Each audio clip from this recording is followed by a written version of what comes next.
So hello everyone, myself Normai Sadik and welcome to my another new blog. আপনাদের মাঝে আবারও নিয়ে আসলাম একটা নতুন ভিডিও, যেটাতে আপনারা দেখতে পারবেন যে রাতে আপনারা ডিনার হিসাবে কি চালিয়ে দিতে পারবেন, যা আপনারা নিমিষেই খেতে পারবেন, পেট অনেকটাই স্বস্তি পাবে এবং এটা ঘুরতে ঘুরতে আপনারা খেয়ে নিতে পারবেন। যেমন এটা শহরের আশপাশেই থাকে, যেমন এগুলো আপনারা অনেক জায়গায় পেয়ে থাকবেন। তো আমরা নিয়েছিলাম মুক্তমঞ্চের সামনের থেকে। তো এখানে অনেক কয়েকটা দোকান আছে। তো মুক্তমঞ্চে মেলা শেষ করে আমরা মেলা থেকে ঘুরে ঘুরে আমরা এখন মুক্তমঞ্চের সামনে গেট পার হয়ে মুক্তমঞ্চের গেট দিয়ে বের হয়ে সামনে গিয়ে দেখি এখানে তারা এগুলো বিক্রি করে। তো এটা অনেক দিন ধরেই, এখন নয়, অনেকেই জানেন এগুলাও। তো আমার বলারও কিছু নেই। তো আমরা যেটা নিয়েছিলাম আর কি, তো এখানে অনেক আইটেম আছে। আমরা যেটা নিয়েছিলাম সেটা হচ্ছে চিকেন চাউমিন। তো এখানে আরো অনেক রেসিপি আছে। তো এটা আমি খেতে খেতে ড্যান্স করতেছিলাম, তার কারণ হচ্ছে পিছনে মুক্তমঞ্চে নাচ গান হচ্ছিল। তো সেখানকারই একটা গান আমার কানে আসছিল, বা সবার কানে আসতেছিল।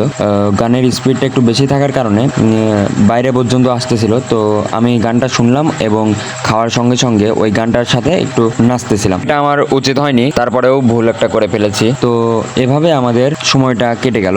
আর আমরা এই মুক্তমঞ্চের সামনে যে মেলার সামনে যে আমরা যে খাবারটা খেলাম, এটা খেয়ে আমরা আসার পথে লতিফ টাওয়ারের সামনে গিয়ে এই জুসগুলো পেয়েছিলাম। তো লতিফ টাওয়ারের ঠিক সামনাসামনি এগুলো বসে থাকে ভ্যান নিয়ে। তো আপনারা এগুলো খাবেন, এগুলো খেলে পেট পরিষ্কার হয়, এমন একটা ব্যাপার। তো ভিতর থেকে এরা এগুলো অনেক উপকৃত, গাছগাছরা দিয়ে তৈরি একটা জুস।